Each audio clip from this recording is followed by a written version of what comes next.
ইসলামাবাদে হামলার ঘটনায় জঙ্গি গোষ্ঠীগুলোকে মদদ দিয়েছে ভারত এমন অভিযোগ তুলেছে পাকিস্তান। তবে এই বিষয়ে মুখ না খুললেও নিজেদের নিরাপত্তায় পাকিস্তানের যে কোনো সিদ্ধান্তে পাশে থাকার বার্তা দিয়েছে চীন।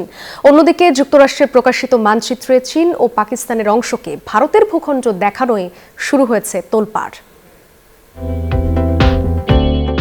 বর্তমান ভূ রাজনৈতিক পরিস্থিতিতে চীন, পাকিস্তান ও ভারতের মধ্যকার সম্পর্ক অত্যন্ত জটিল এবং দ্রুত পরিবর্তনশীল। তবে এই তিন দেশের সঙ্গে মার্কিন প্রেসিডেন্ট ডোনাল্ড ট্রাম্পের অবস্থান যেন আরও দ্রুত পরিবর্তন হচ্ছে, যার প্রমাণ মেলে মোদি প্রশাসনের সঙ্গে বাণিজ্য চুক্তি চূড়ান্তের পরেই যুক্তরাষ্ট্রের ট্রেড রিপ্রেজেন্টেটিভ দপ্তর থেকে ভারতের মানচিত্র প্রকাশের মধ্য দিয়ে। সেখানে পুরো কাশ্মীর ও আকসাই চীনকে ভারতের অংশ হিসেবে দেখানো হয়েছে, যা পাকিস্তান ও চীনের জন্য চরম অস্বস্তির কারণ হয়ে দাঁড়িয়েছে।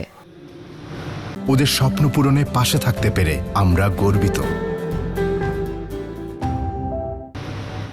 এই ঘটনায় ভারতের চিরপ্রতিদ্বন্দ্বী পাকিস্তানকে আরও পাশে টানছে চীন। ইসলামাবাদের শিয়া মসজিদে সাম্প্রতিক হামলার জেরে দেশটির নিরাপত্তায় নেয়া যে কোনো পদক্ষেপকে সমর্থনের বার্তা দিয়েছে বেইজিং। তবে এই হামলায় আইএস দায় স্বীকার করলেও পাকিস্তানের অভিযোগের তীর ভারতের দিকেই। পাকিস্তানের স্বরাষ্ট্রমন্ত্রী মহসিন নকভি অভিযোগ করেন, এসব সন্ত্রাসী গোষ্ঠীগুলোকে অর্থায়ন সহ লক্ষ্যবস্তু স্থির করে দিচ্ছে ভারত। তবে এ বিষয়ে এখনও কোনো প্রতিক্রিয়া জানায়নি দিল্লি। আসমাতুলি, নিউজ 24।